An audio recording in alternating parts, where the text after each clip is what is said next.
Tonight on YCN News, Senator Bernie Sanders visits Claremont for a town hall-style meeting. The Wilmot Planning Board holds its sixth and hopefully final meeting for a proposed oil plant. And Region Mountain Bikers heads up.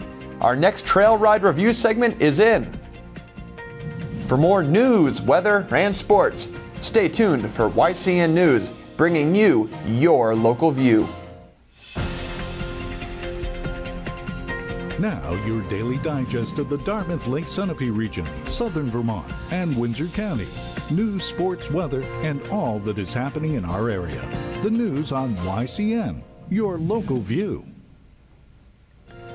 Good evening, everyone. It is Monday, August 3rd. Welcome to YCN News. I'm Kurt Weedy.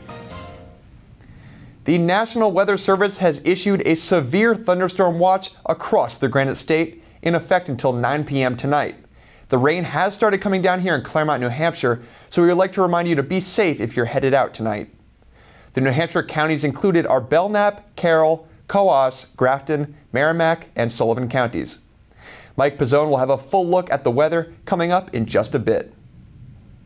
In other weather news, it was anything but a quiet start to the month of August for residents of Epsom, New Hampshire this weekend. EarthquakeTrack.com reported a 2.2 quake hit in Epsom at 10:34 p.m. Saturday evening. The quake hit near Whittier Road and Griffin Road off Route 107, just southeast of Pleasant Lake, according to seismologists. Chief Wayne Preeve of the Epsom Police Department noted there were no concerns associated with the quake. In fact, he added the police station didn't receive any calls and it was a non-issue for local residents. No injuries were reported in the weekend quake. Well, the Wilmot Planning Board held a sixth meeting on the proposed Huckleberry Oil and Propane facility Friday night. YCN's Mike Pizzone has the details for you. The Wilmot Planning Board held a sixth meeting on the proposed Huckleberry Oil and Propane site Friday night, drawing nearly 100 members of the community eager to express questions and concerns on the facility planners intend to build on Route 11. Community members said they were upset the board did not address all the concerns presented at their last meeting, pertaining to driveway size and turning radiuses for trucks, general drainage issues, and where water in the garage will go if there are no drains, though Huckleberry indicated that whatever water was in the garage will simply evaporate. Other questions had to do with lighting height and direction, prompting the chair to remind board members and the audience that the board wanted minimized lighting because of light pollution. A question about the variety of trees being used potentially not growing large enough was brought forth, and Huckleberry responded that they will grow over 20 feet, which was part of the original plan. Questions and considerations were intended to ensure whether the plan presented by Huckleberry meets all the tests that the planning board presented, and after the town attorney read the prepared motion to approve plan, the board voted to approve the project by a final vote of 5-1, including the chairman. A court case is still pending, however, that could affect the final outcome. YCN News will continue to keep you updated as information becomes available. Thanks, Mike, and we will keep you updated on this story as it progresses. Well, it looks like we might just have a world record in the making in Vermont. The Shona Grill in Bellows Falls has already built up a reputation as one of the top eateries in the Connecticut River Valley. But after a marathon effort this past weekend, the Rockingham Street restaurant now has a new claim to fame as a world record holder. A group of 3 chefs from the Shona Grill set a new Guinness World Record for the longest team barbecue, as the trio cooked for 34 straight hours to beat the previous record of 30 hours set earlier this year. A handful of volunteer witnesses were used to document the feat, as was the town's community access television station, to provide further proof to Guinness. Shona Grill owner Kim Boville says her team fell 2 hours short of its 36th goal after getting off to a late start on Friday. But she's still thrilled with her team's accomplishment. Coming up next on YCN News, Senator Bernie Sanders was in Claremont this past Sunday. Find out what he told residents after the break. The YCN News continues in a moment. Welcome back to YCN News, everyone. Thank you for staying with us on this Monday evening. I'm Kurt Weedy. Well, political season is well underway in the Twin State region. Supporters poured into and around the Common Man Inn and Restaurant in Claremont last night to hear Democratic presidential candidate Bernie Sanders state his case in front of New Hampshire's first-in-the-nation primary voters. The Vermont senator continued his trend of drawing large, energetic crowds, attracting an audience of more than 600 people in what was Sanders' third and final stop in the Granite State of the day, and fifth this weekend.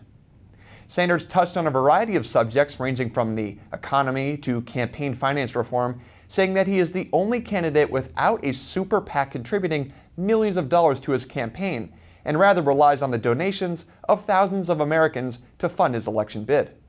Sanders spoke for about an hour before yielding questions from members of the audience.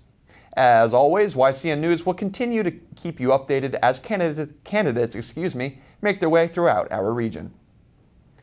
It will be a busy night in the town of New London, New Hampshire this evening, with two important meetings for residents. First, at 6 p.m. at the New London town offices, a non-resident taxpayer meeting is being held, often referred to as a summer town meeting. Kim Hallquist is the Town of New London administrator and told YCN News this meeting is significant as it gives non-residents the opportunity to meet department heads, members of the select board, and, most importantly, offer input that's important to them. Hallquist noted that as a result of this meeting, the town transfer station is now open on Sundays as well as Saturdays. That two-year change, an important one for residents heading out of town. Following the summer town meeting, a second informational session concerning the timing of raising of the levels of Pleasant Lake in the summer and winter seasons. Hallquist stated the focus is the timing of the raising and lowering of the gate, with a proposal to drop the level at the end of November instead of the end of October. She added that this will benefit fish spawning by keeping the levels higher for a longer time, and has the support of the Pleasant Lake Protective Association. Now, under this proposal, the 602-acre lake in central New Hampshire will be raised for the summer season from May 1st to ice out. The meeting will take place this evening at 6:30 p.m., also at the New London town offices. New Hampshire Governor Maggie Hassan says she is encouraged for the future of clean power locally and across the nation. In response to the Clean Power Plan unveiled by President Barack Obama today, Governor Hassan praised the Granite State for being a leader in efforts to cut carbon emissions and combat climate change, adding that with a cleaner environment, New Hampshire residents can lead healthy, productive lives, attract businesses and families to New Hampshire, and lastly, serve as a model for other states. Well, coming up next on YCN News, we'll join Lynn Solomon and Bob Williams for some Kearsarge Chronicle. Now, Bob Williams is the owner of Bubba's Bar and Grill in Newbury, New Hampshire. Stay tuned for that conversation. The YCN News continues in a moment. Welcome back to YCN News. I'm Mike Pizzone. Well, it was another hot and humid one out there today, and now it looks like we have the potential for some severe thunderstorms in the area. The National Weather Service has issued a severe thunderstorm warning for the region until about 9 p.m. tonight, so be ready for the potential for damaging winds, large hail, and lightning as the evening progresses. Temperatures will dip to a low of 65 degrees tonight before climbing right back into the lower 80s tomorrow for what will feel like a much more comfortable day with mostly sunny skies. Skies will remain partly cloudy with a low of 58 degrees tonight, before another mostly sunny day Wednesday with a high of 74 during the day and a low of 55 Wednesday evening. Now let's take a look at our community calendar to see some unique events happening in the region. The 82nd Annual League of New Hampshire Craftsmen's Fair will continue tomorrow through Sunday from 10 a.m. to 5 p.m. at the Mount Sunapee Resort in Newbury, New Hampshire. Cost is $12 for adults, $10 for seniors and students, and free for children under 12. The Lake Sunapee Region VNA and Hospice will hold a free blood pressure and glucose clinic tomorrow from 9 a.m. to noon at their offices on Newport Road in New London, New Hampshire. Call the number on the screen to find out more. A seniors game night will be held tomorrow from 6 to 9 p.m. at the Claremont Senior Center off Maple Avenue in Claremont, New Hampshire. The event is for anyone ages 50 or older, whether they're a member of the Senior Center or not. A variety of games are available and the event is held weather permitting.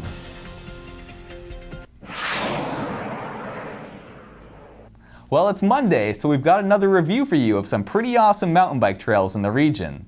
This time, YCN News anchor Kurt Weedy checks out the 439-acre Boston Lot Trail system up in Lebanon. Welcome to Trail Ride Review. This time we're looking at the Boston Lot Trails in Lebanon, New Hampshire. This huge plot of land in between Alice Peck Day Hospital and Dartmouth-Hitchcock Medical Center is maintained by the Upper Valley Mountain Bike Association, who holds events and membership across our region. This trail system has multiple trailheads, so I set in at the Nature Walk one.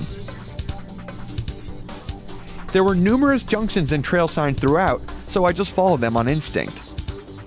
The trails were single track the entire time and offered some incredibly technical terrain at parts, and a handful of bridges.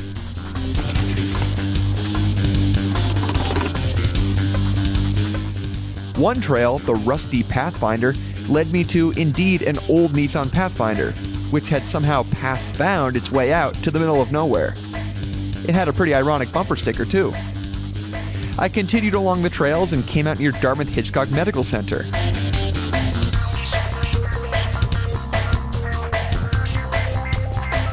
At this point, I decided to return back to the trailhead, and I took a new trail, hoping it would bring me back to where I had parked. I must say, these trails are some of the best in our region, in terms of maintenance and utter variety of terrain. I slowly ascended a long hill and finally reached a bald outcropping, offering a commanding view of the area and even the trailhead where I had parked, miles in the distance. Now, I don't want to say I was lost at this point, but frankly, I was. I asked some fellow bikers how to get back, and, following their word, I headed back the way I came, rejoining my original route. The Boston Lot Trails are an extensive system of trails with some very fun and technical terrain, including a lot of stunning geographical features, such as glacial erratics. Now, I would recommend these trails for bikers of intermediate to advanced skill levels, as some of the riding can be unforgiving, with many rocks, roots, and steep obstacles to overcome.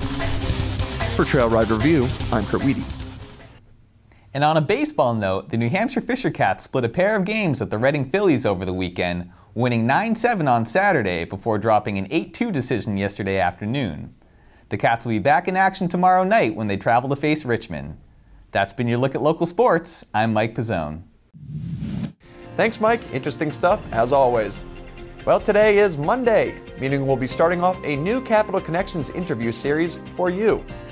This week, host John O'Connor speaks with multiple members of the League of New Hampshire Craftsmen. We start today with the League's Executive Director, Jane O'Neill. Stay with us. The YCN News continues in a moment.